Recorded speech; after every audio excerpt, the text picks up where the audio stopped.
नांदगाव येथील आमदार निवासस्थानी मनमाड नगरपालिकेतील विविध संघटनांमधील कर्मचारी जसे की C2 संघटना, रिपब्लिकन फेडरेशन, अखिल भारतीय सफाई काँग्रेस व म्युनिसिपल कर्मचारी कामगार सेना यांनी महाराष्ट्र नगरपालिका कर्मचारी कामगार विकास सेनेत जाहीर प्रवेश केला।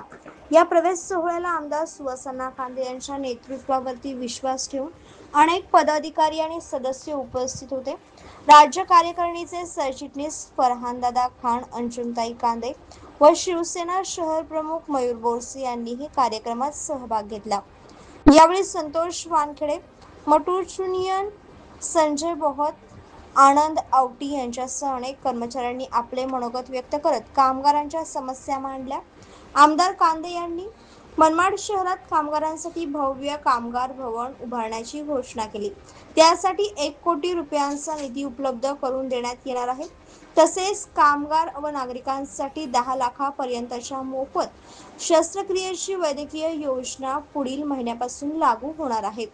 मनमाड नगरपालिकेतील कर्मचाऱ्यांचे 1 महिन्याचे वेतन अनुदान राखीव ठेवण्याचे आदेशही त्यांनी नगरपालिका प्रशासनाला दिले आहे।